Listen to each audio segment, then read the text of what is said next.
Hello and welcome to my channel. I picked up this acorn UFO from Cosmic Print on eBay. This is based on the famous Kecksburg UFO incident in 1965. So I've decided to create a little diorama to represent this. This is a PLA print, so it needs plenty of sanding, although to be honest the layer lines aren't too bad on this one. But still, I'm going to spray it with some grey primer and hopefully fill some of them in. Then using the sanding stick, I smooth it down a bit more. And with each subsequent pass, the lines should pretty much disappear. Next, I spray it with black, and this will act as a base coat. I gave it a very thin sanding to help smooth it out further, but if you take too much off, you lose the effectiveness of having a black base layer, which essentially makes it shinier once you spray on the gunmetal. This UFO has writing all the way down the side. To help make it stand out further, I brush in a black wash. Then using a tissue, I clean up the high point, leaving the ink only in the grooves. And now I can move on to the base. First of all, I'll cut some PVC board to size, then I do the same with this thick piece of craft foam, and they'll sit on top of each other nicely. Even though the UFO can be inserted at an angle to represent a crash, I still need some rough dimensions, as I need to carve out a hole so it can be partly buried.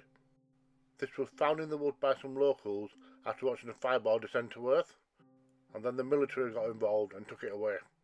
Anyway, I found it easier to dig into this by cutting out sections, and between using a hobby knife and a pair of pliers, I created my crater. I made sure there was a slight indent at the point of impact, so the area at the back is slightly lower than that at the front. And then using some PVA glue and some offcuts, I create a bulge at the front, and this represents where the dirt and mud has been pushed up. None of this will be the final form, we're just laying down foundations.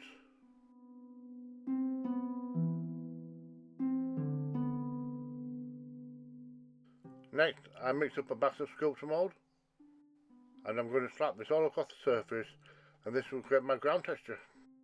It's quite soggy at first and difficult to work with, but as it hardens you can start to smooth it out. But bear in mind, you only have a short working time with this stuff, and before long it will become too hard to shape. And once that's dried, I can apply the base layer. And for this, I just spread on some brown acrylic. This is so that if there are any gaps in the finished diorama, they then won't be quite so obvious. And once that's dried, I apply some black to the sides. This is normally reserved to the very end, but it's a warm day and I knew the paint would dry quick. If need be, I can always touch it up later. Now it's time to insert the spaceship for its final resting place. Once I've got it at the angle that I want, I mix up some milliput. This I roll into snakes and stuff into all the gaps. Eventually the hole is filled in and the spaceship is secure. While the milliput is still flexible, now's a good idea to insert some debris, so I went ahead and pushed in a few stones. These, along with the milliput, will be repainted later, or thanks to the magic of editing, they'll be painted now. I don't have a lot of room to create a woodland, so I need to best see where I can position the trees. For the ones at the front, I'm drilling the holes at an angle, because the impact has pushed the ground forward as well as the trees. So I had a dab of glue and put some into place. I decided to only put one healthy tree at the back. The rest are going to be damaged, as that's where the object came hurtling to earth. I also added a few broken branches, both in front and behind the saucer. The idea is to show just how much damage has been caused on such a tiny base, but it's still looking a little bland, so I'm going to add a few more things, including a bunch of grass tufts, and these will be added on fairly randomly, because like with most woodlands, you don't often get a large neat grassed area. All the foliage is fighting for light and tend to grow randomly. I pour on some PVA glue, and I use an old knacker brush to spread it about. It's best doing this in sections so the glue doesn't have a chance to dry out. Then I give it a healthy sprinkling of dirt powder. It's best to go a little bit heavy-handed, as any excess can be knocked off. You also might need to tilt the board to get into the hard to reach areas. Next, I went ahead and sprinkled on some random rocks, and then followed that up with a scattering of grass, and then some fallen leaves and some dried branches and twigs.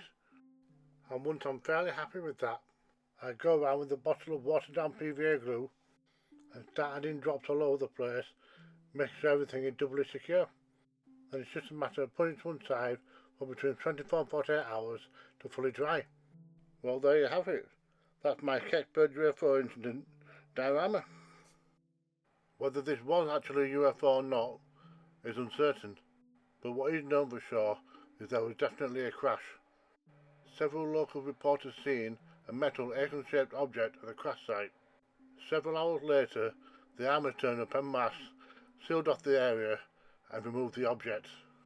So this is well documented with a lot of witnesses. And they also confirmed the strange writing at the base of the acorn.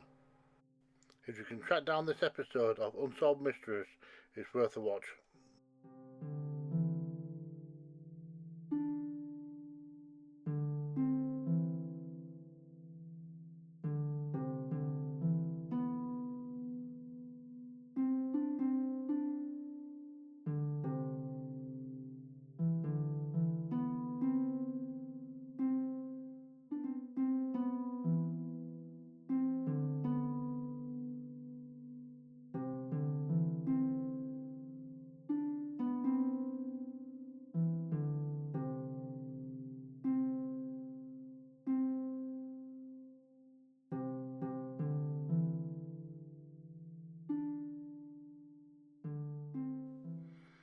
Thank you for watching.